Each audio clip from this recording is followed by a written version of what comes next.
आज की दुनिया में लोन लोगों की जिंदगी का एक आम हिस्सा बन गया है। चाहे वो student loan, credit card debt या फिर पर्सनल लोन ही क्यों ना हो, लोन कब कंट्रोल के बाहर चला जाए वो बता नहीं सकते अगर उसको समझदारी से मैनेज ना कर पाए तो। पुराने लोन चुकाने के लिए नए लोन लेने के चक्कर में एक खतरनाक पैटर्न बन जाता है जो व्यक्तियों को लोन के ट्रैप में जल्दी फंसा सकता है। ऐसे कई कारण हैं जिनकी वजह से लोग लोन के ट्रैप में फंसने की चिंता में आकर लोन पे लोन निकालते हैं। आइए देखते हैं लोगों का माइंडसेट क्या है लोन्स के बारे में।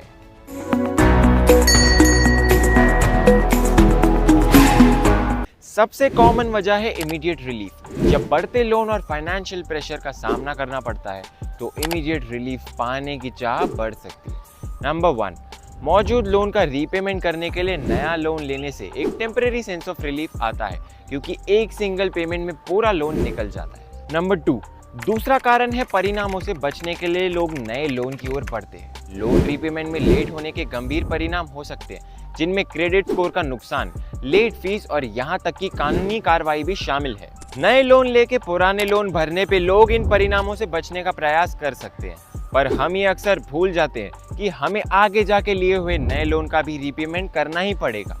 इन कारणों में एक और बड़ा, आम और अत्यंत महत्वपूर्ण कारण है जो है lack of financial literacy.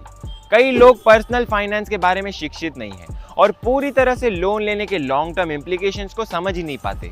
Interest rates, repayment terms और बोरोइंग की ट्रू कॉस्ट की पूरी समझ के बगैर ही ऐसे ही डिसीजंस ले लेते हैं जो कि उनकी फाइनेंशियल प्रॉब्लम्स को और बढ़ा देते हैं। नए लोन निकाल के पुराने लोन को भरा जा सकता है, पर ये टेम्परेरी रिलीफ की वजह से इंसानों को लॉन्ग टर्म कॉन्सिक्वेंसेस सहने पड़ सकते हैं, जिनमें 3 मुख्य परिणाम हैं। नंबर 1, बढ़ा हुआ लोन का बोझ। Number 2, higher interest rates and number 3, psychological stress.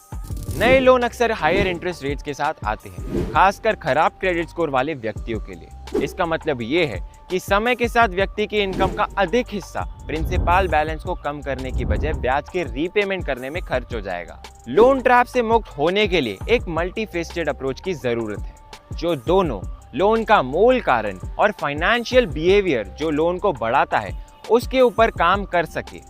इनमें से कुछ स्ट्रैटेजीज हैं। नंबर 1, एक रियलिस्टिक बजट बनाना।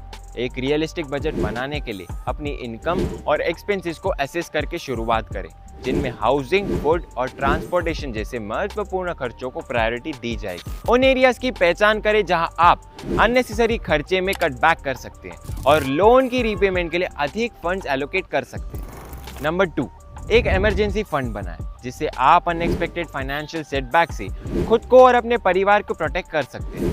उधार का सहारा लिए बिना अपने खर्चों को कवर करने के लिए एक अलग बचत खाते में कम से कम 3 से 6 महीने के लिविंग एक्सपेंसेस को बचाने का लक्ष्य रखें।